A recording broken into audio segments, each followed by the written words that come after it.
Uh,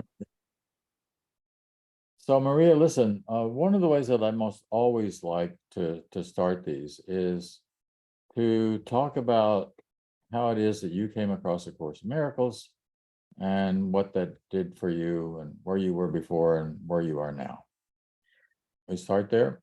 Yes. First, I want to thank you, John, for having me.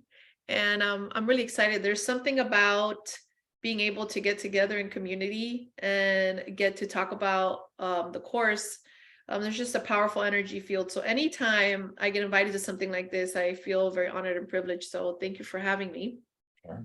And I wanted, well, wow. Okay. So I found the course when I was one of the hardest points of my life. I was extremely depressed. It was, I think I was about 19 years old. I would say it's in the 1990s. And I was an actor and a model at the time and extremely insecure. So much so that, I wanted to be in bed, even though physically I looked good. I didn't feel good. And I felt I was always in constant competition with other women and models and such. So living very insecure life. I ran across, I was at Barnes and Nobles and I saw Marianne Williams' book Return to Love. It was the first edition that she ever published and her face was in front of it. And there was something about it that called my attention. Again, I was very depressed, so anything of returning to love was very attractive for me at the time.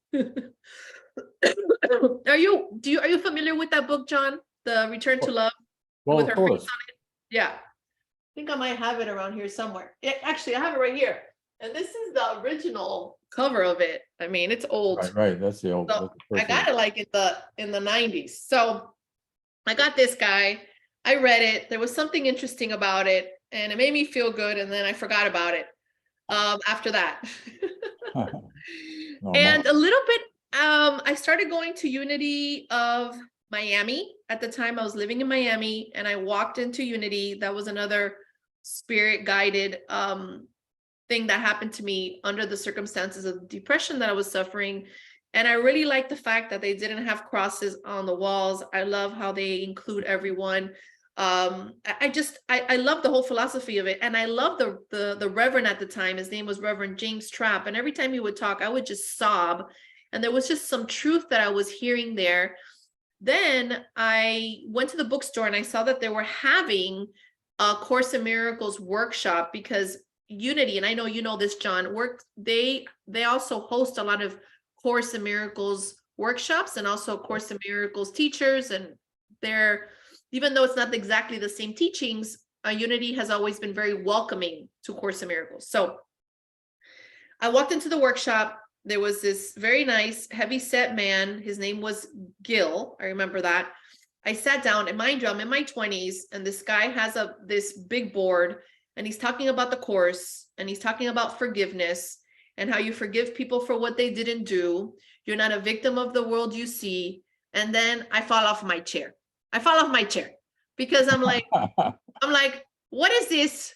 And what are you talking about? Yeah. So for me, it was very radical and I was in awe, but I was so comforted by it, even though I didn't understand it in an intellectual way.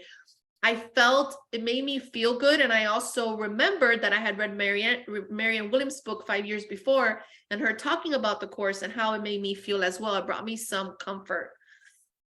So that's when it all began. I began to go to the monthly classes at Unity. I would go to the classes, but I can't say that I was practicing it. Okay. How many of us go to groups? I would go every Monday, kumbaya, and then I was a hot mess the whole week. Go on. I am the love of the world. I am as God created me. And then I would be at a restaurant believing that the guy across from me having dinner with me could complete me in some way and give me the love of God. Okay. So that was my MO was I love the course. The course is so helpful, but I'm not going to practice it. Okay. That was my thing for like 10 years. But I'll have to say something about the Course in Miracles, John, that really helped me was even though I didn't do it out of 10, even though I didn't practice it, as it says, or did the workbook lessons as I was supposed to, there was always, the course gave me a foundation and comfort. And even though I was going through what I was going through, every time I would read it, every time I was called to read it, because I was called to read it a lot, it gave me hope, and it gave me some sort of sustainability within the world that I was in, because I wasn't happy. Like, you would think I would be happy. I had very loving parents. I had a successful career. I had the French boyfriend. I had the nice dinners in Miami. I had the apartment in Miami. I had the car. You would think Maria would be very, very happy. And I'm not saying I was devastated either, although I was living a life that the world defined me, or the world completed me, and that is a very lonely road to go on. So let's forward to, I'm 29. I'm still a hot mess. I'm 29. I'm a hot mess. I get married. And then I definitely throw the book out the window at that point, because, I'm married now. So, I found my savior, my husband. He completes me. I really don't need the Course in Miracles. So that was what happened. Then we got divorced. I became a divorce statistic. Is that how you say it? Statistic? A few years after that, and we were married about 4 or 5 years. Then this is when everything shifted. So there is hope. There is hope. There is hope. I found Pathways of Light, and as I was going through my divorce, the woman that had married me in my first marriage, she was a Pathways of Light minister. So I called her up and I said, "Oh my God, I'm so devastated. I thought that I was going to be married forever. I don't know what to do. I'm so distraught." And she said, "Why don't you go to Pathways of Light to become a minister that's based on the Course in Miracles?" And I said, "A minister? I am an actress. I'm a model. I live in LA. I don't want anything to do with anything of being a minister." She says, "Well, you can go not to be a minister, but you can go to heal. And it's like a Course in Miracles university. It's all based on the Course." So I said, to me, it was very attractive, John, because it was based on the Course in Miracles. So I figured, let me go for it instead of going to a psychologist or psychiatrist, because I wasn't feeling well. I went and I did Pathways of Light. The first 2 years, I was a hot mess, in the sense that I was studying and I was going through the program, but I would come back to it and leave it. This is the time in my life. I was in Los Angeles. I was acting there, doing very well, but also continuously looking. My whole healing in this lifetime, we all have that big kahuna. My big kahuna has been looking for love outside of me and constantly feeling abandoned by men. So that has been my whole thing. So when I got divorced, I was constantly dating people and trying to fill that void by drinking and doing drugs so that I can feel whole and complete. So throughout ministerial program, I was coming in and out until I had the realization of the self-sabotage throughout my meditations and throughout really diving deep into the Course and having Spirit speak to me of how I am self-sabotaging myself. And I literally felt if I didn't really go all out with the program, that I would die. Wow. And it was that strong. It was like, if you don't get it together, you're literally gonna die. And it wasn't even like dead, like is dead, but just dead in the world, because I already felt like a zombie, right? So that kind of was a wake-up call for me of where I signed up full on. I remember buying all the binders and really diving deep. And then that's when it really began. I think it was 15 years after I had found the Course that I decided, no more. I'm gonna live this. I'm gonna dedicate my life to this. I'm gonna really remember and be uncompromising and remember I've never left the mind of God. I'm gonna forgive even if I don't want to. I'm gonna begin to take responsibility. I'm gonna understand I'm not a victim of the world that I see. And I really went there, John. And a lot of people look at my life, they're like, "Oh my God, Maria, we love your teachings. We love how much you trust. We love where you're at in your life. We love everything about you." And people don't know that I had this whole journey of a shit show, just to, you can block that out, beep it out. But the shit show I had all these years of where I was able to get to this point of freedom, it was the work. I had to do a lot of work to be able to have the freedom I feel right now. No. The course is work. I often emphasize that. This is our workbook we have here. This requires a lot of transformation in consciousness in order to begin to really, on two levels, get the course, and factually and intuitively as well. And then to begin to apply those principles in our lives. When did you decide to actually start teaching the course? Well, it was very spontaneous. I was still acting and modeling in Los Angeles. I was going to Pathways, and it started because Unity of Los Angeles asked me, since they knew I was going to ministerial school, if I would speak at one of their services. And I did. And I was so nervous. I'm never going to forget, because now the contrast is that I don't get nervous at all. But at the time I was very nervous, and I had like a lot of notes and such. And I showed up and I did my talk. It was for Thanksgiving. And I remember being there, John, and reading, even though I was reading from my notes, I saw the joy in people. And when I would speak, the laughter, also the tears that would come out. And there was this spontaneous connection I would have with them. And I realized at the end, wow, I'm really good at this. But it's not even that I'm good at it, is that I feel at home. Yes. And I feel that maybe my acting and hosting background was actually the stepping stone of preparing me for that. And then I started to do YouTube videos, and that got me out there. And then Pause for Inspiration, Mary and her husband reached out to me to do a video on YouTube for Pause for Inspiration. And then he asked me, he goes, Maria, you're so joyful. You're very light and fun. Why don't you speak at one of the conferences? Because, the course is dead. Like they need somebody that's kind of cheeky, happy like you are. I was like, well, I don't know. I was like, I'll try. And then I think he talked to the organizer of that. And then I went to New York and I did my first conference for the course.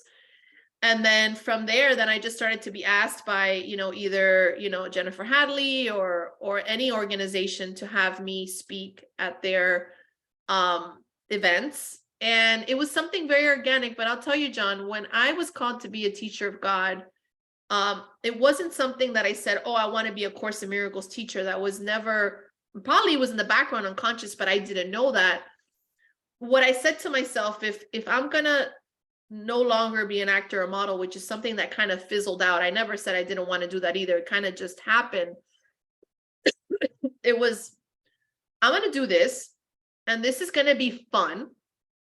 And I'm not going to make it matter, because I made my other career matter so much and it wasn't fun for me. So I said, I'm going to have fun with this. I'm going to show up. I'm going to share my life experiences. I'm going to share people tangible ways of how the course works. And I'm not going to make it matter. It's just going to be part of my life. And that's it. And that's, I feel, why I've been so successful and I've done so much that I've done, is because of that approach of not making it matter. Of like, okay, this is just an expression of Maria, but it doesn't define me. And I think that that's what's been so great about being a teacher, has been that approach.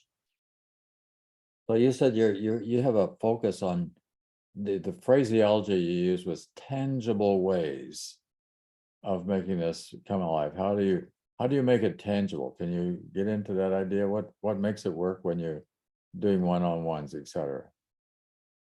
Well, tangible ways, I feel that first it starts, what I'm getting is like a level of awareness that is very important. That's how you get, it makes, for me, it's more tangible. It's like this level of awareness of your life, and this awareness begins to get better and better and more attractive as you practice. My thing has been, it's just the realization that just because you think something, or just because life or TV or whatever you've read has seemed very real to you, or maybe things your parents have told you, not necessarily is it true. Right. It's this thing that we're kind of transed out, and we believe it's like a CF. I'm not gonna say the word, but you know what CF is.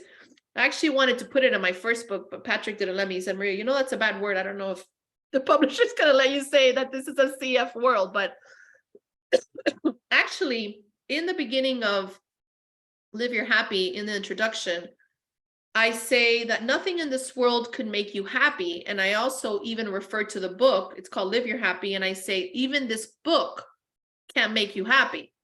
Of course not. And that is such an honest thing to say, because it's the truth.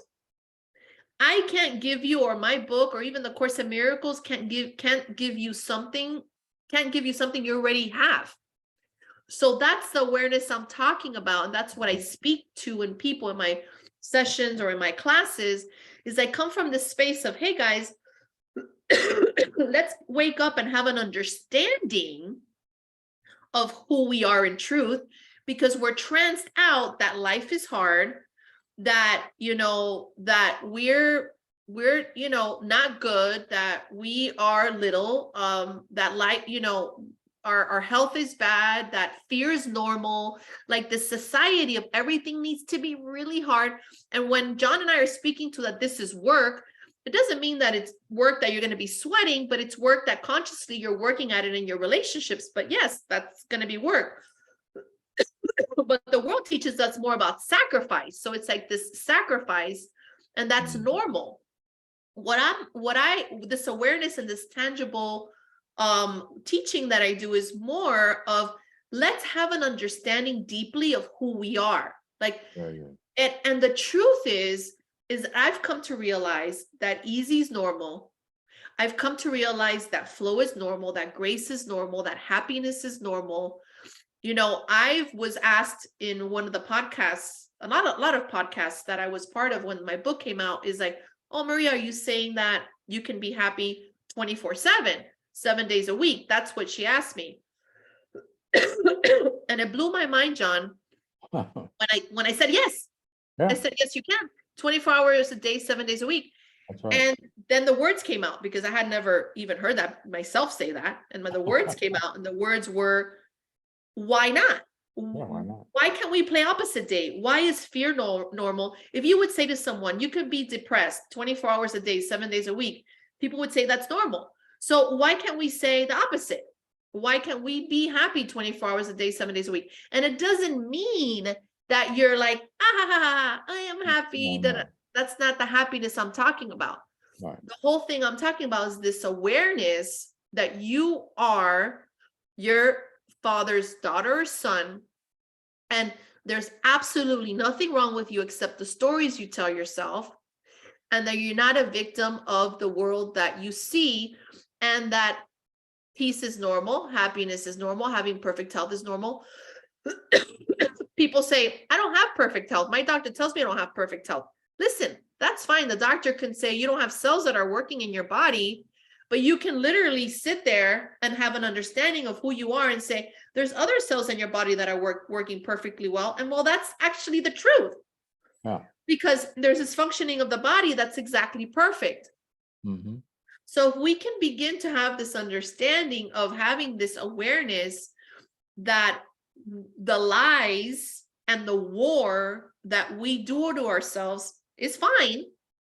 Although if you begin to become aware of that all-out war on yourself, and this trance and this sleeping to your true nature, then you'll be onto something. It's like becoming an Inspector Gadget. You're like, you start to have evidence that half the stuff you tell yourself, and that everything that you've been doing till now that has been giving you certain results, which are not really results, you start to get the joke.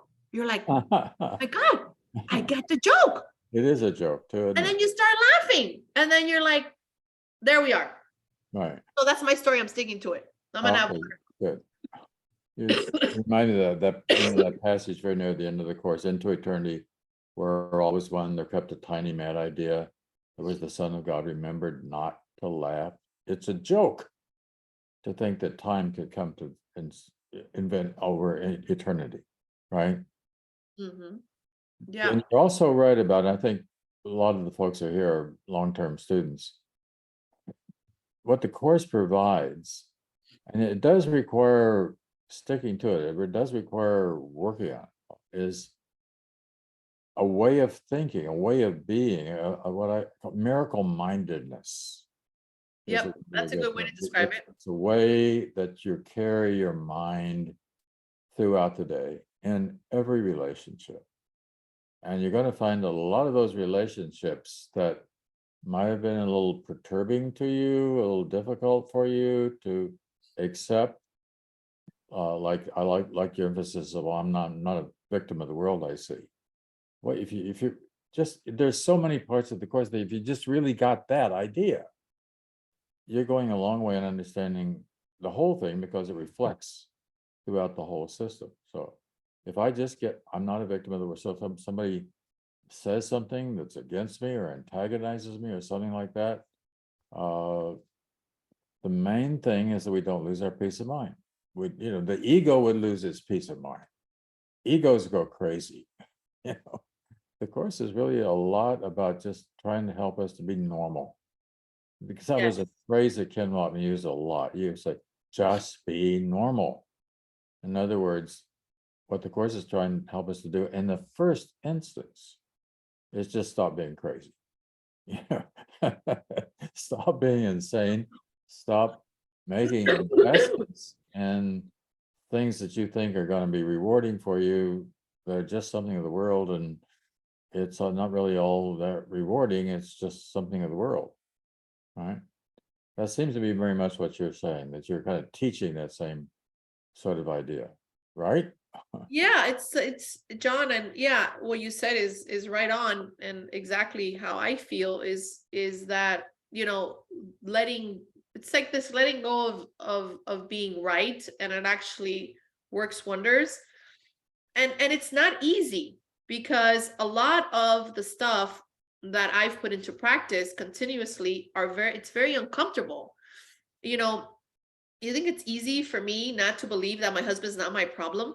You think that's easy? Yeah. No, it's not, because apparently my ego has all this evidence that he's the problem. And again, for those that don't know, I remarried in 2017, and we have a young son, Ari. He's 5 now. And my husband and I, we have an incredible marriage, but constantly within our marriage, there's a lot of abandonment stuff that comes up, or stuff that I can look at and judge him for, and it's constant looking at it and constantly forgiving it, and it's sometimes it's tireless, but at the same time I have this understanding that that's what I'm here for. Yeah. That's what I'm here for, to begin to, and I realized that every time I release him, I release myself, I release our relationship. And for me, John, one of the biggest, I would say, epiphanies that I had was right before I wrote my book, and this is right before I met my husband, was to actually get honest with myself. Really, really honest. But this is like an honesty that comes, I guess, when one is ready. And it's this honesty of that you don't really want to heal, or you don't really want to really do the work. It's that point that you wake up, you're like, that it's like the self-sabotage, because we say we want to live the course, we say that we want to practice forgiveness, we say we want to be happy, but at the same time we still want to have a grievance, we still want to believe our thoughts, we still are enticed by the ego. So there's like this, again, and I had talked about this when we talked before, is like uncompromising and not making exceptions. I had this whole big mystical kind of weird woo-woo experience. We're going to call it a woo-woo experience. When I got back home from a unity service, and I talk about this in my book. I call this guy the director, because I have different men in my book. My husband always says, how many men? He asked me. Especially at workshops, I'll be like, oh, I have the Buddha guy, the director guy. He's like, how many men? And I go, well, honey, you don't need to know that. But Right. The funny part was, I was dating this guy, we'll call him the director. of where when I got back from the service, the day before we had this conversation that he's not boyfriend material, and that he's not boyfriend material. He doesn't know how to love, all this stuff.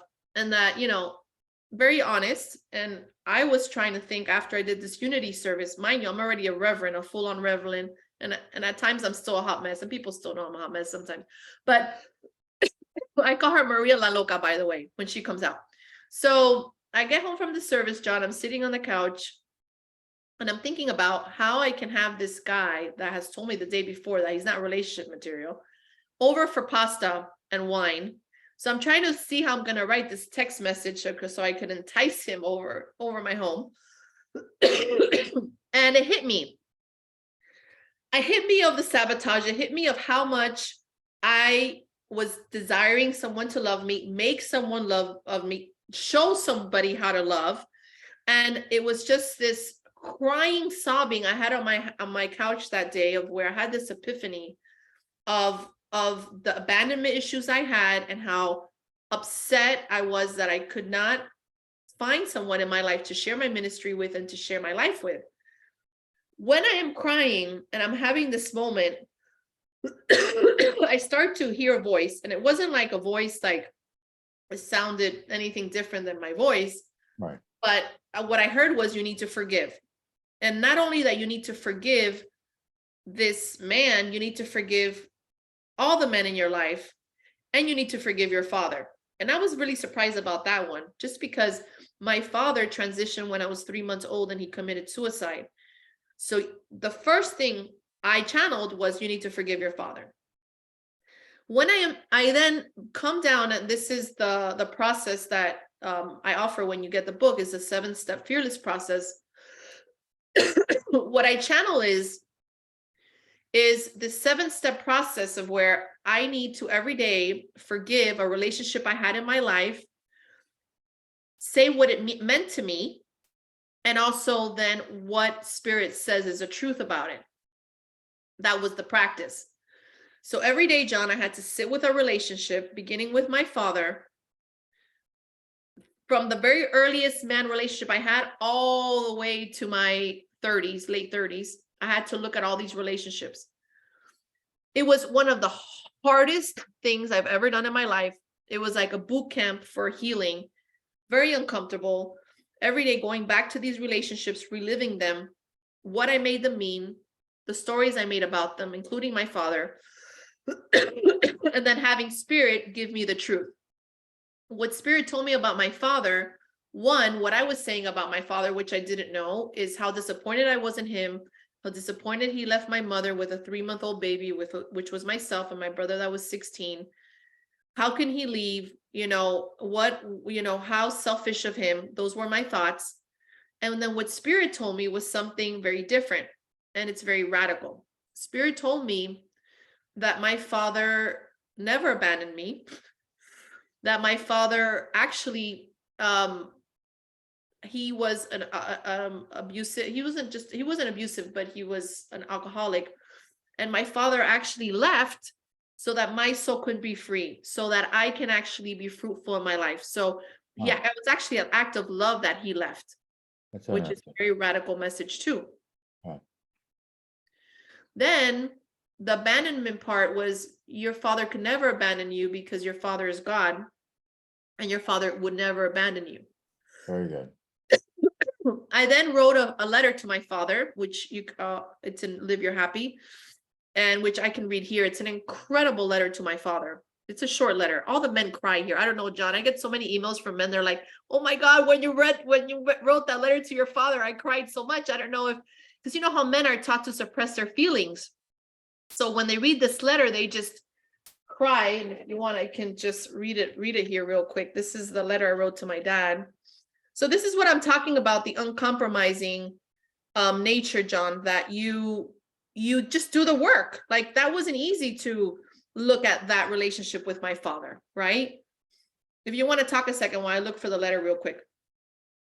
What you're saying reminds me a great deal of what Deepa's on one of our participants today, and she went through a very similar kind of process in relationship with her father as well, who's also I said maybe later she can mention something about that, but it's the same thing of recognizing there was a purpose there, but also just recognizing that we have the power to forgive. We can actually let it go. It actually doesn't make any difference what the neglect, the abuse, whatever it was, and to do what you do, which was coming back to God's my father, and the father of us all, and Yeah. a loving relationship. That's a very loving relationship. That gave me chills and goosebumps when you said that. And I found the letter. Okay. It says, Daddy, I never got to tell you that I love you, and I'm sorry for all the pain you went through, and I trust you're in a better place. You are my prince, my guardian angel, because in truth, I know you've never left me and never will. We are one, you see. You're an amazing spirit who has been a great teacher. You leaving your body was never about me, but somehow I decided to make it about me. I've carried this burden for so long. Whatever I have unconsciously made it mean till now is not true. And I am ready to let go of the cross. I am willing to forgive you, Daddy. So that was the letter. Wonderful. And it was so radical because, how do you see something like that in that light? That's forgiveness in action. Right. And that's what you and I are saying in reference to the work. Right. Is that it's not easy work because you need to really release that judgment. Right. That's there. And just in closing, doing this practice, there was a moment after I did the 7 days and did this process that was very hard. And by the way, you can find the 7-step fearless process in here. The last day, John, I was praying to God. And I said, God, I'm so happy I did this exercise. I'm so ready to experience all of you. I'm so ready to release this abandonment issues with men. I'm so ready. And then I heard another voice. And this is the most honest voice, the most honest thing I've ever said in my whole life to myself, but I didn't realize it till after. At first, when I said it, I was very upset about it, actually. I'm so ready, God, I'm so ready. And what I heard back was, no, you're not. No, you're not. What do you mean, no, I'm not? 7 days of crying, my booger is coming out, writing this fearless process, forgiving my father, forgiving Joe Schmo, forgetting Pepito, Juanito. I was so disappointed because I felt like my efforts hadn't gotten me anywhere. But no, it was actually how I completed the exercise was with the recognition, no, I'm not. And that was the most honest thing I had ever said to myself, because even though I was committed to practicing the course, and I was, to extent, living the course and studying it and speaking about it, there was a part of me that wasn't 100% in. There was a part of me that still wanted to replace God with things and people and places. And I realized that day when Spirit said to me, no, you're not, I was like, wow, that's so true. I still want to believe that there's someone out there that can actually complete me, that this director could complete me, that the Buddha guy could complete me. That's another sports story I talk about that almost killed me with an ectopic pregnancy. But all these things, I was like, I realized, John, at that moment, it was like, that moment of like, oh, hallelujah. It was like, oh my God. Like I was like, then my life had changed completely from then on. I'm not saying it's at a 10 right now, but I realized, okay, this is up to me now. And I need to stop uncompromising and really live the course, even though it's uncomfortable and even if I don't want to. Does that make sense? Of course it does. Mm-hmm. But then, when you move over, when you actually do it, then it becomes comfortable. And something else that you've emphasized that I'd like to talk a little bit more about. You mentioned your husband a while ago. And this course is all about relationship. I mean, it's about healing all of our relationships. And we've got these primary partners in our life. And that's where the real work, that's where the rubber meets the road. Is we fall in love with this individual, we want to keep, but let's be honest that it's work. You got to work all the way with this thing, and but having the course as your background really does make a difference, because you can see the kind of things that you need to do, the temptations toward anger, the temptations toward attack, the willingness to be loving regardless of the sort of set of circumstances, and to realize the play of our own egos in all of our relationships. And can I hopefully please set that aside long enough to just be the love that I need to be for this other individual, so that we both can heal, so that we heal together. That's the really exciting thing, right? It's, but as you said, it's work. It And is better work. work, because if you're not working, you're ignoring it. I mean, then you're going into kind of an unconscious place where you're pretending rather than being. And Yes. pretending isn't fun, because pretending is isolation. Then you're locking yourself into yourself, Yeah. and that you don't want to do. So, Yeah. I mean, I'm getting a little emotional, and I think it's because in my relationship with my husband, there hasn't been anything more beautiful than me taking responsibility, and having that experience of when I take responsibility, how beautiful it is. It's very mystical. I can't even explain it in words, but when I have an understanding that Christian's not my problem and that everything begins and ends with me, it's very powerful. Also, coming from abandonment issues and really working on that, and really getting to the place of you're here good, you're not here good, was a journey and a half. But, and I'm not saying that, I'm there 100%, oh, but no. even right now, it's a perfect example of trust. Christian has been away for 3 weeks already. He's in Thailand with his brother on a spiritual trip, and he takes a trip once a year. And even that, coming from abandonment issues, would have been an issue. And it's not remotely an issue. It's something that I'm free of. But again, like you said, John, with that work of really being okay with myself, being, not needing to have that love come from him.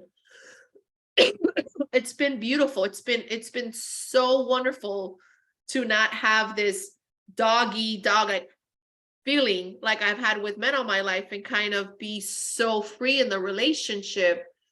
And also it's also for him too, because both of us have It this has to be. mutual understanding that we don't complete each other, and it's very, very, it's beautiful. Yeah, it can be very beautiful, because you're both working, and you're growing through it, and you're growing together rather than abandonment or running out in the opposite direction. And it's a lot of work, but my God, it's so rewarding when you Yes. get Yeah. down to the point of having, well, we worked that through, and we got to a deeper place, and it's more rewarding and more comfortable. And I wrote a piece on marriage about everyone.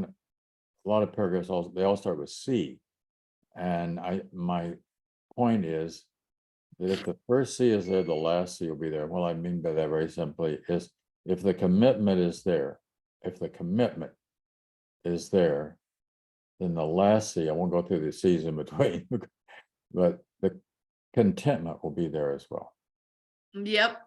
Yep. That's a good point. That's a good point. If the commitment is there, the contentment will be there. And in between, we've got communication and cooperation, and all those other things, all those other C's, they've got to get in there to make it real.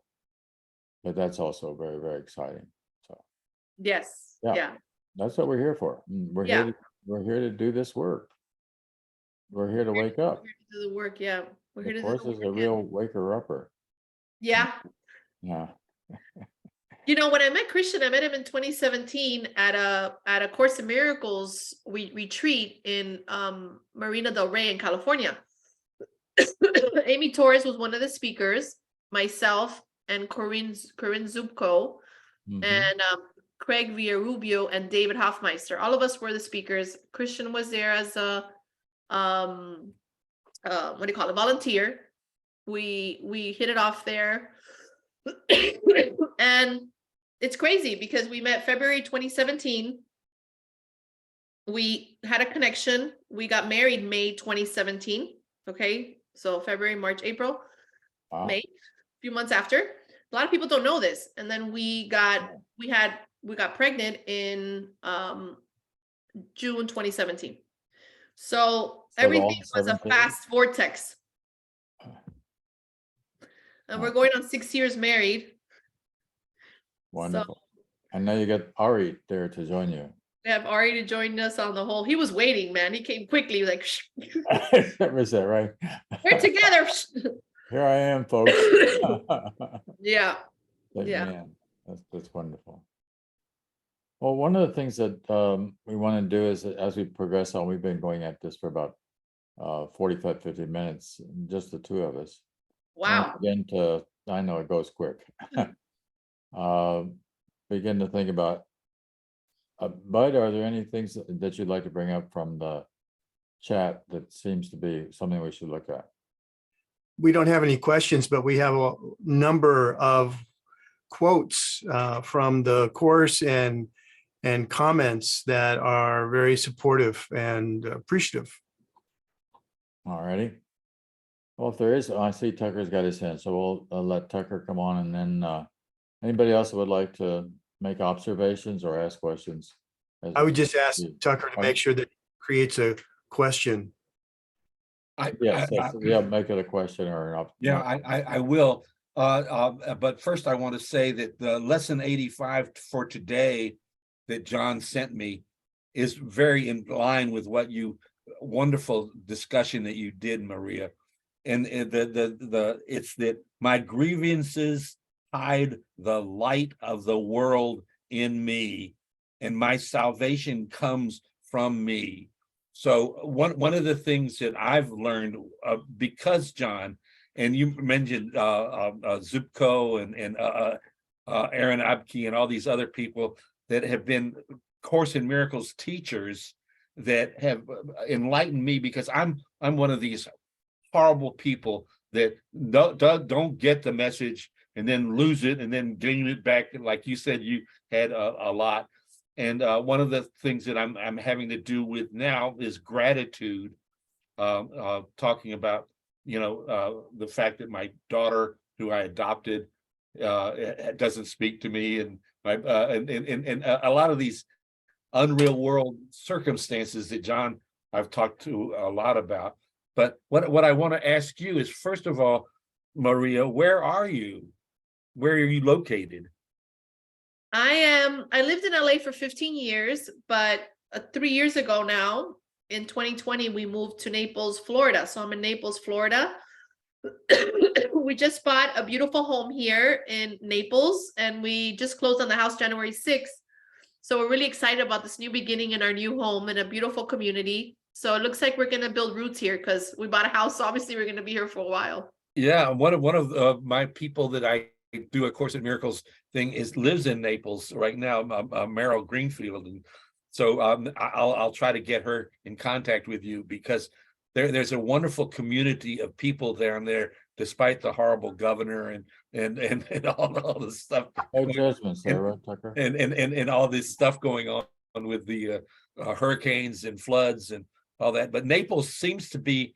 Did you survive the hurricane? I mean, the hurricane actually, this past one in October, hit really bad. Right. It hit a lot the coast, and we were more inland, so we didn't get that much. But the coasts of Naples got hit very bad, and also Sanibel, Fort Myers. It was devastating. It's crazy what happened. Right. Now, so you aren't on the coast. You're inland, because they showed pictures of Naples that and this one girl from the course just said that she survived it because of the course. No, you are so inspirational. I'm going to go on Audible, and I'll send the thing. And thank you so much for sharing all that stuff about your father and all that, and the relationship that you've got. I have to say, as a 77-year-old fart, I was hoping that you weren't attached, but I'm so happy for you with this child and this. And wait, Christian is on. Your husband is on a spiritual trip to Thailand. Yes, he's in Thailand. Yes. What's that about? Well, he went with his brother. It's a trip they planned last year, and he went to different parts like Bangkok and Pai is P-A-I, I think he went to as well. Scooters and reflection, and I don't know, I've seen him in the jungle, and he's doing all kinds of stuff with his brother over there. So yeah. Oh, so it's not to see somebody. I mean, he's not at Fuko, No, the beach or anything like that. No, Okay. no. Yeah. And you didn't want to go with him? No. He invited me, but I'm a homegirl. And I have my little guy, so I wasn't ready for a big trip like that yet. And what's that cough that you have? I'm worried about that. I know, me too. I'm worried about me too. Like I have it like every once a year, so. Oh, all right. So it's a recurring thing. It's not Yeah. it's not RSV or any of that stuff. You've had all your shots and everything else. So. Yeah, all my shots are in check. Thank you so much. You are Thank you so wonderful. much. And you're such a beautiful presence. And thank John for bringing you into my light of day. I too am working out. There was a wonderful lady that he had on that I used the metaphor of being an angry caterpillar that's turned into a wonderful butterfly. Like, so Let's go to John Sunday. John, you want to come on? Hi, Maria. Thank you very much for coming and presenting today. That's beautiful what I heard today. I do have a question for you. But first, I just want to acknowledge Tucker because he's a great teacher for curiosity.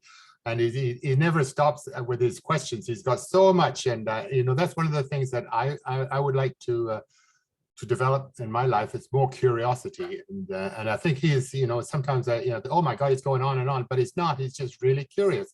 So, I appreciate that lesson I've got today from both of you. But the thing I have like to question you about, Maria, is essentially I was going to say take a hit, but I got a kind of a wake-up call when you said about the abandonment issue. And I have never acknowledged that or been aware of it. But now when I heard your letter and stuff like that, oh my God, I realized, oh my goodness, this is something that I need to take a look at myself. So I'm just curious if you'd be willing to share some of the steps that you did with your abandonment, whether that's tied up in your 7 steps or if you may comment on that. Yeah, thank you for that question. That's a very good question. Well, the first thing is always is that willingness. I always say that first step is having that, the Course in Miracles says, all I need is a little bit of willingness and miracles happen. And I have this running joke, John. You're John too, right? Yeah. John too, yeah. John, J-O-N, and then John. Yeah. Huh? Yeah, I saw that. I just saw. Yeah, I'm a follower of his. My running joke is you need, and I say this also in Live Your Happy, is you need big fat willingness, and that's, they say, oh, you need a little bit of willingness and miracles happens. I always say you need that big willingness. And for me, that abandonment stuff was that big willingness. And that was the first step. The first step is I'm willing to see what I can't see, or I'm willing to experience what I remotely don't even know how to see correctly, my perception. So it's that willingness to want to really experience the healing. And that's the uncompromising part, like I don't know what this looks like. It's kind of like all the workbook lessons, the beginning of I don't know what anything means. It's like, I don't know what anything means. Somehow I am so open to discovering that I've never left the mind of God. Like, what does that look like? I don't know. So for me, that's always the first step of that abandonment for me was, okay, I don't know what the 7-step forgiveness process is, but I'm going to do it. And I'm open. So I feel that first step, John, it's such a great question, is that willingness. Like, I don't know how this is going to look. I don't know how I'm going to heal this. I don't know how I'm going to heal this abandonment. I don't even know how I'm going to discover this abandonment. I didn't even know I had abandonment from what you told me, but I'm willing to see what's there for me. I'm open to God. I'm open to spirit. I'm open to love. Just show me. When that happens, when that willingness happens, it's not like some sort of light comes through and like the angels start singing. That can happen, but it's more like this feeling of, okay, you're willing, and then an inspired thought comes or an inspired exercise came, like to me. Next thing is to really see in your life when you have felt abandoned. I don't know, it could be family member, it could be when you were little, when you were in school, where did you feel that abandonment? Where did you feel that rejection? And then also really look at that and what story you made around it. Maybe John or Mark at school told you threw something at you or wasn't nice to you, and at that moment you made it mean something. At that point, you ask Spirit, what is, you already know your story. Your story is you're not good enough, you got hit by a hot dog, I don't know, you got hurt. Your story is I'm not good enough. Your story is I'm being bullied. And then you hear Spirit's story. Spirit, what is really real here? And that's the constant question I ask myself when I have a doubt, when I am an illusion. Spirit, Holy Spirit, what is the truth here? What is it that I'm not seeing? Then Spirit gives you its narrative, and Spirit's narrative is so different. And everybody gets to hear this narrative. I don't care what religion you're from. I don't know if you're from Timbuktu. I don't care. You're going to receive instruction. I've had, LAPD cops come into my house for counseling sessions and they hear Spirit. So I know that we all have that guidance system, So you ask Spirit, what is the real truth? What is the narrative here? And the narrative of Spirit, John, is going to be so different than the narrative you've made up. What happens is the little switch comes on, the light comes on, and then you're more awake within the dream and within that relationship. And then it gets easier and easier and easier. So that's a really good way, a really good practice is, what's my story? Okay, good. Get it out there. Feeling is healing it. I always say authenticity is sexy. Let yourself have it. Have your poo-poo party. Please cry it out. Have your depression. Get crazy. I always say I allow myself to be a hot mess, Let it out. Let it be fully self-expressed. And then, okay, you're done. And then Spirit, what's really true? Right? So, but it's super important to get honest with your feelings. It's super important to be a hot mess. It's important not to have this narrative of I have to be spiritual and I have to be perfect. That's not, you're spiritual bypassing there. Right. There's this authenticity there. Right. I love it, Maria. I love it. Thank you very much. I really appreciate everything you said. I made some notes and I'm absorbing it as you speak. And so I just want to acknowledge you. And again, thanks, Tucker, for priming the pump. So thanks, John. And also it's a fun thing. Sometimes it gets too intellectual of like, okay, there's these 7 steps. If you get the book and, and it's not about that. It's more about you allowing some grace and that willingness, and then just allowing the process and your willingness to take you. I'm going to do that. Make it fun. I have my story all made up. It's all about non-support, and I realized that's all bullshit. That's how I've felt abandoned, but I never got that till today. So you're my miracle. Oh, very good, John. Thank you, John. Thank you. Let's go to Lisa. Lisa, hi.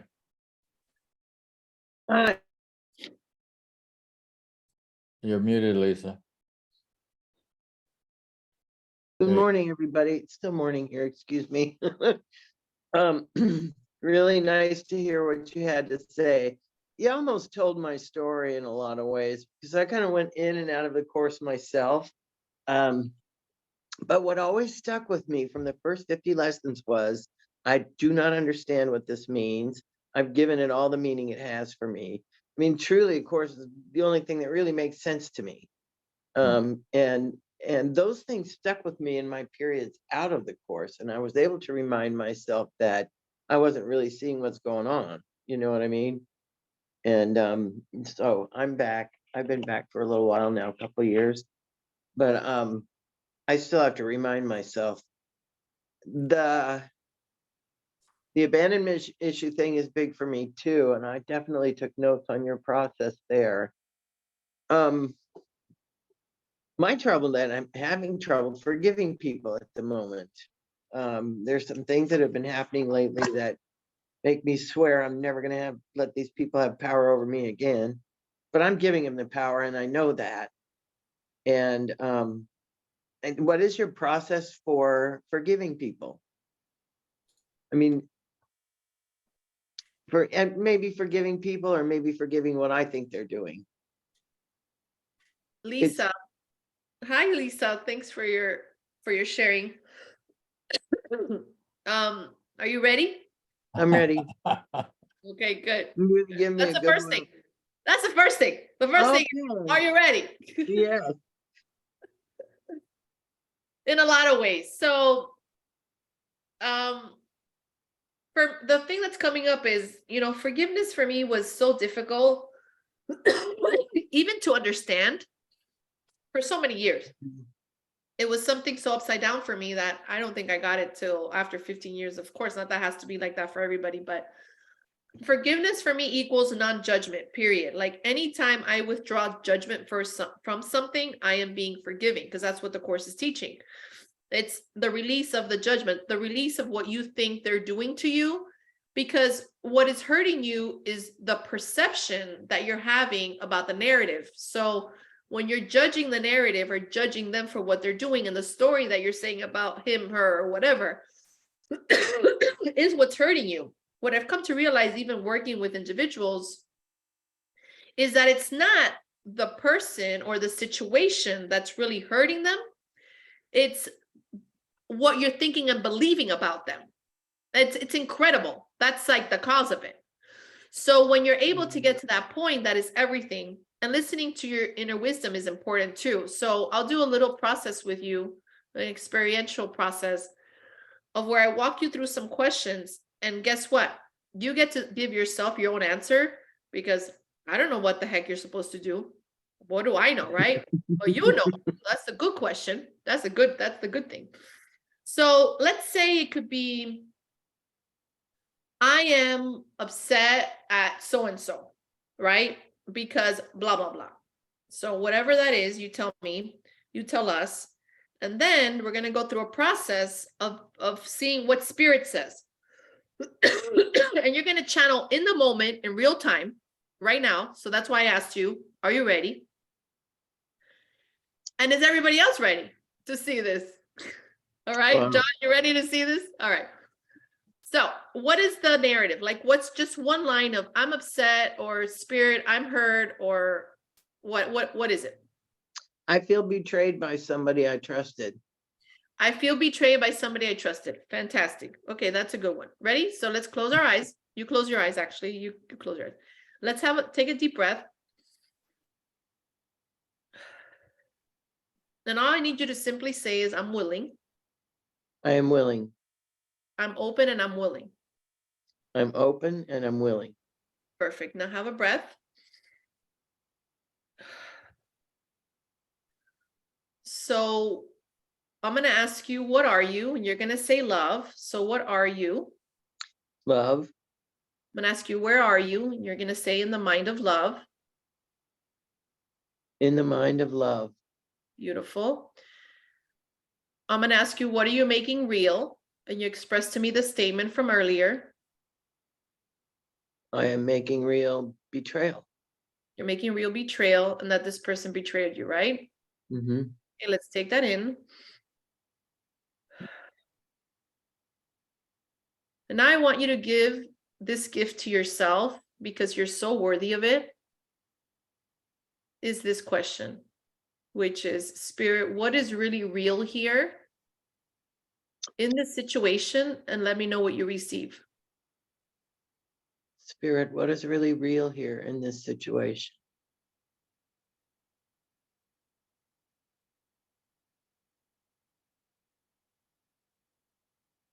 And then Love.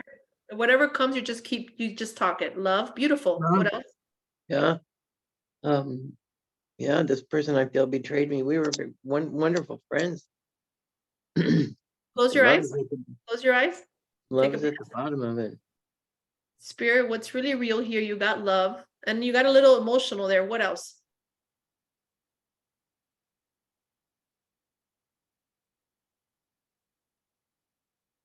Not taking care of myself.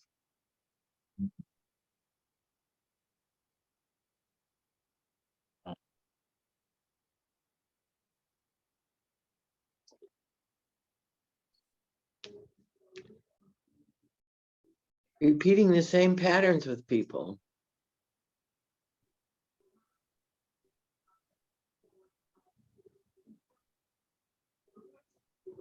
And giving away power.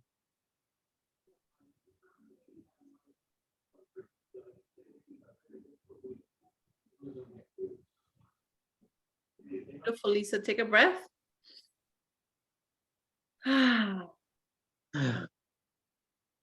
Open your eyes. Yes, sweetheart. You know, everything begins and ends with us. And when you're able to really accept and live what you just said, which was so amazing. It was the first thing you said was love, and love was coming out of your eyes. It was just like, I'm home. I'm free. I'm not in this story. I'm in this true story of God. I'm in the true story that I've never left the mind of God.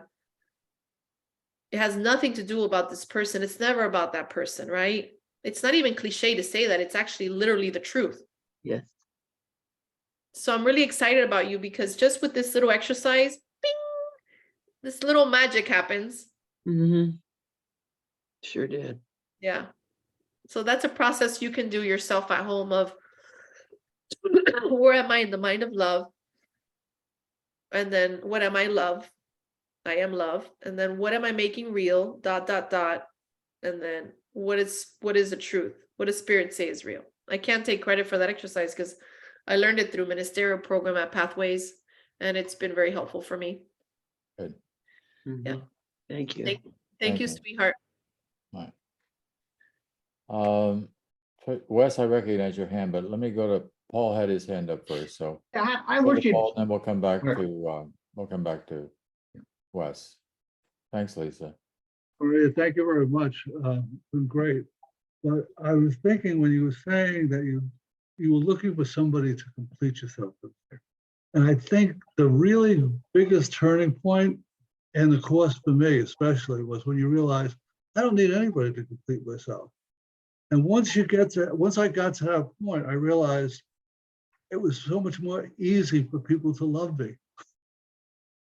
Because we're not looking for somebody to complete us. We're not looking to we're not putting the burden on somebody else. Right. And we feel, I personally, as personal experience, felt so much more empowered.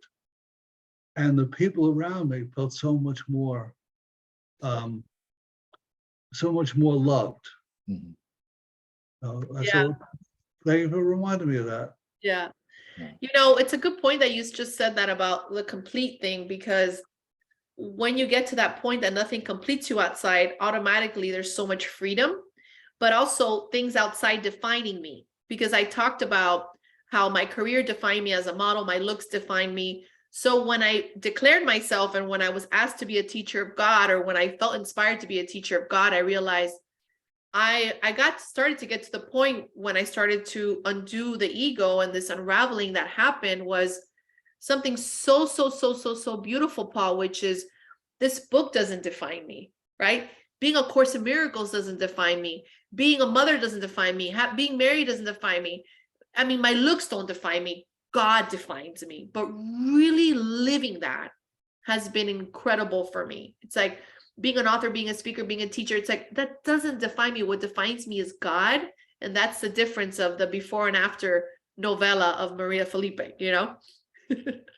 And the more you do for people, people will tell you, oh, thank you for doing this for me. It was like, no, I did it for me. Right. You know, and it's a great way to live.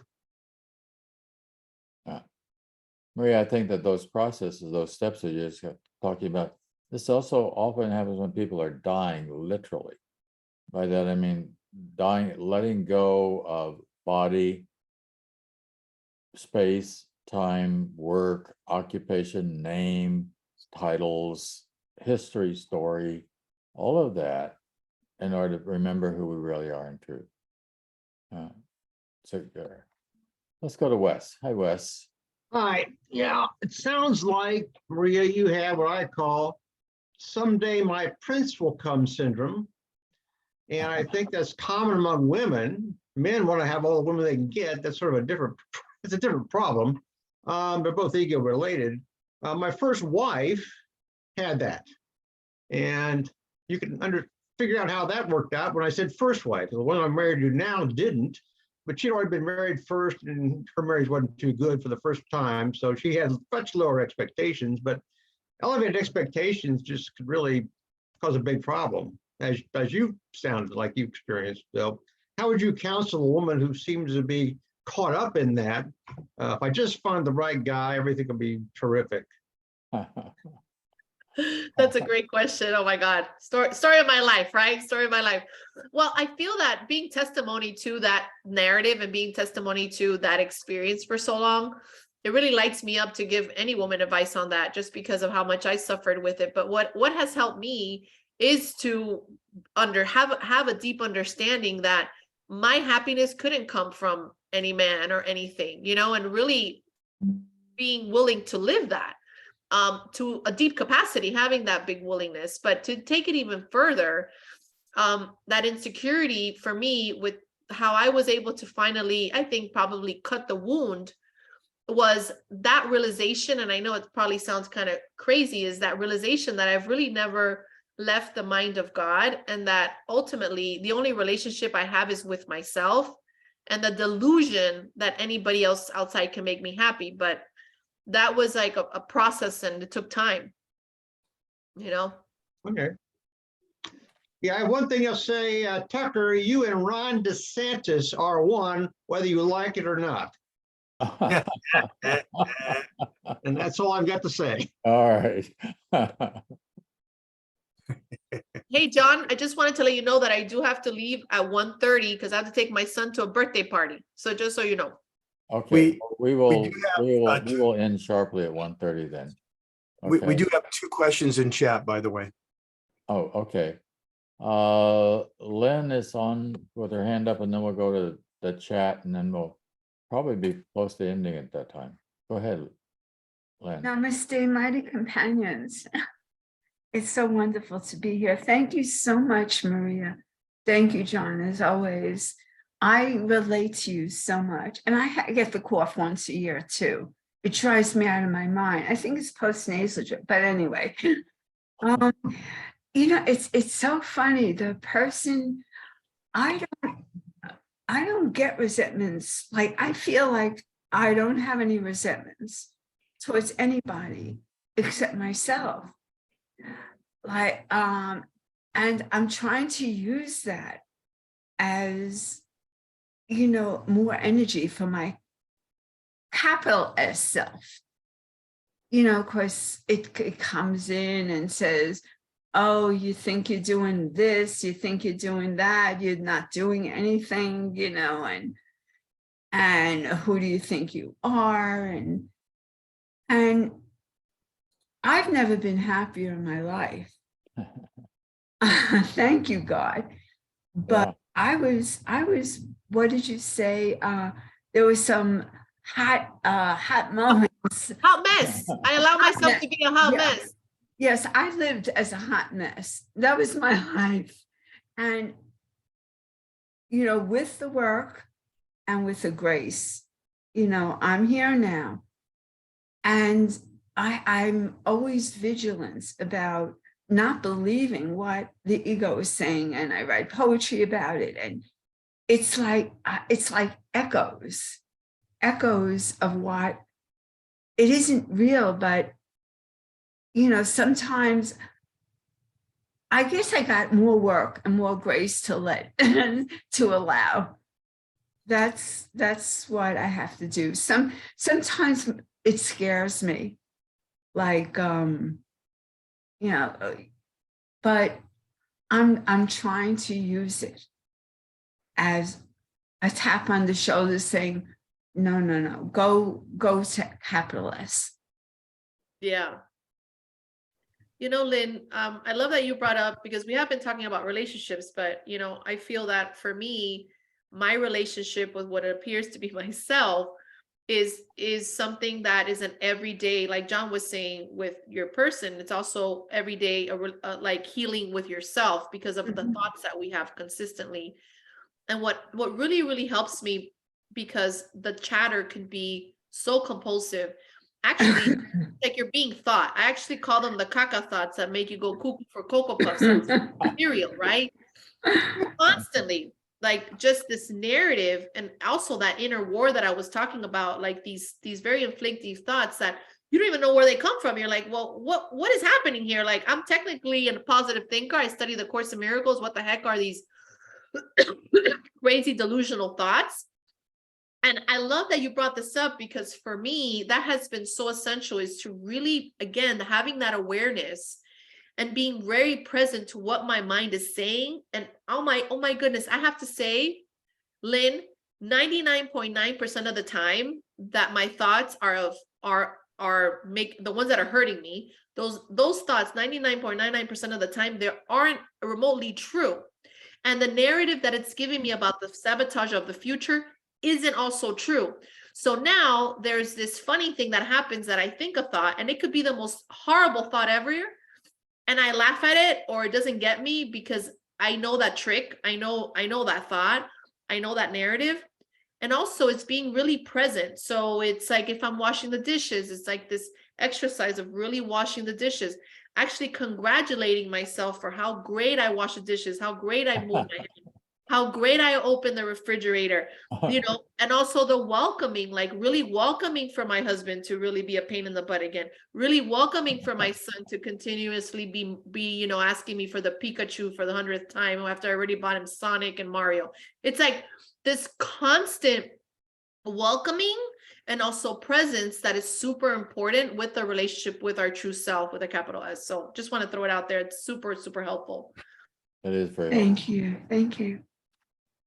Let's go to Jim Johnson, and then Bud, if you got whatever, and then that's probably be our end. Yeah, hi Maria. Hi, sweetheart. Just going back to when you talked about your letter to your father, brought up for me when you lose someone close to you, which most of us have at this point in our lives, it can be pretty hard, pretty devastating, unless you have the course's teachings by your side, which of course, when I lost someone early in my life, I did not have those teachings. So I was in a grief mode for some time, if you want to call that, and grief led to one of the 7 phases of grief, of course, is anger. So I was in anger for a while, but that led me to look up here while we were talking, or I was listening, the relationship between grief and grievance. And grievance, the course teaches love holds no grievance. And it's all about, realizing that you're angry at the person who died for leaving you. And that was a big insight. So thanks for that. Thank you. Yeah, that realization that I was actually angry and the realization that I had that grievance and I didn't know was very big for me. That's why I feel it's very important, Jim, to really get real first, get honest about everything before we go to the step of trying to listen to spirit. Is just get really honest about what we believe that to be is important. By the way, I like these pictures behind you. I'm into design and beautiful things, so I like these pictures behind you. So just want to tell you that. Well, if you want to look them up, it's MC Escher's regular division of the plane suite of 6. Oh, nice. Thank you. I love it. Bud, you had some observations? Yeah, 2 questions, and they're kind of similar. So I'm going to stay both of them, and they're addressed to both you, Maria and John. How can we stay peaceful while doing our job at work and not worry about failure? They're talking about failure at work. I guess that's what they're Failure at work. Yeah. I didn't. Can you say it one more time? Yeah, do it again. How can we stay peaceful while doing our job at work and not worry about failure? John, you want to start? Okay. Well, let's always remember who's in charge. And God's in charge, and what matters and what doesn't matter. And what matters, of course, is that we do whatever we do as best we can, and then really not worry about the rest of it. That's what's really important, to be able to let go. And forgiveness is all about letting go. Forgiving ourselves is all about letting go, and not putting up some expectations that are unrealistic for ourselves. It's very, very important. We're not always going to get what we want, and we're not always going to be successful in the way we'd like to be successful, but we can still be contented in knowing that we are in the arms of God, and that things are working. And in the long run, none of this stuff matters. We let go. We let go finally to the recognition that God is all that there is. And Maria, I see you've got company now. Hi, Ari. He knows Go your ahead, name. Maria. He feels he knows we're at the tail end. It's like he feels the energy. It's incredible. He's asking me for the switch. I'm not sure where it is, honey, but I'll be right there. Okay, say bye. And then the last question was, can you address the issue of people worrying or feeling upset about money About what? money issues? Money. Like the Easter Bunny? No, money, Money, why? dinero. Yeah. I'm sorry, because I was coughing and I can't hear it straight. Oh, Yes. money. Okay. So, I'm sorry, but between Ari and my cough, I didn't hear it. Can you say it one No more time? problem. All right. Can you address the issue of people worrying or feeling upset about money issues? Well, it goes back to also the other question that John had responded to. It's always the same thing, which is the story and the judgments we're making about things, you know? It always comes down to that. Whatever we're thinking and believing in any given circumstances, if we have the ego's perspective, we're gonna lose. So if we're coming from this perspective of lack, or if money is so important, or worrying about it consistently, the ego makes us believe somehow it's going to get better, and it doesn't. So there's just this trust, this incredible trust in the knowing, and beginning to have the narrative from the ego, which means that you're always taken care of. And it doesn't have to be like literally just with money, just literally taken care of. And from there stems all the energetic field. But if you have the story in your mind that you are having issues with money, or you can't buy this, or you can't have that, and the fear stories around it, it's what hurts you. It's not that you don't have money that hurts you, it's the story around it that hurts you, if that makes sense. So it's always taking out that ego narrative that brings you back to your wholeness. And then money might come, it might not, but the whole point is you're going to be peaceful regardless, and that's at work or with this money situation too. Good answer. Dov, you want to come on and offer your perspective on this? I know what you're going to say, so well, come say it if you're handy.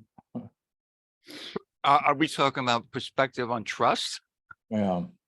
Well, yeah, of course. I think almost everyone here knows I use trust as an acronym to rely upon spirit totally. I mean, and I think that's it came to me today. That's the honesty of that he talks about in the 10 characteristics of the Course of the teachers of A Course in Miracles. Is number 2 is honesty, and honesty is consistency. And I always wondered, what do you mean by consistent? And it came to me today that you consistently go to the Holy Spirit, because of myself, I can do nothing. I do not know what anything is for. So the consistency of going to Spirit and saying, what is this for? And to rely upon Spirit totally. Hi, Maria. Love your sharing. Great son. Thank you. Thank you, John. Thank you, Dov. Let me just add to that a little bit. The worst day of my life, and I won't go into circumstances around it, but it had to do, money was a major issue because I was losing it fast. Let's put it that way.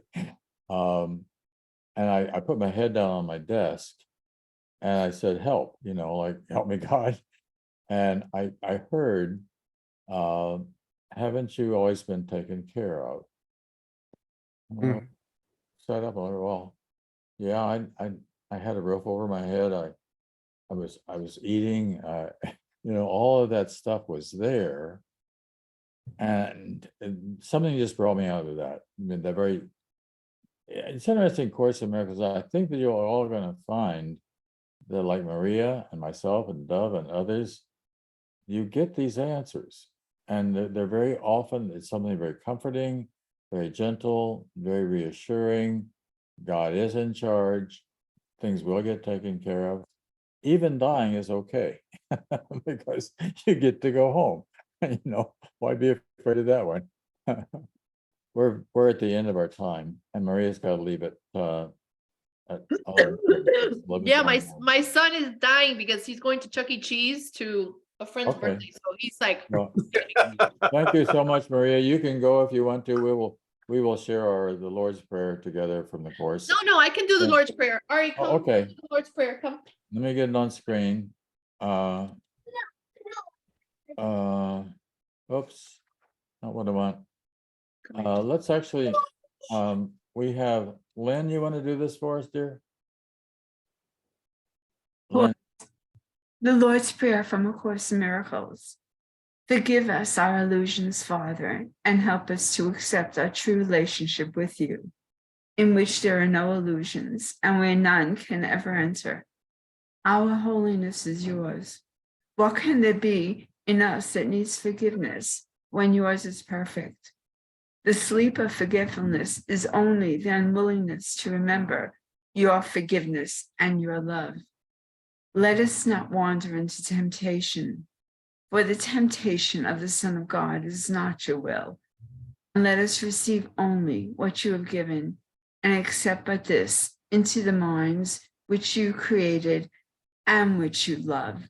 Amen, amen, amen. amen.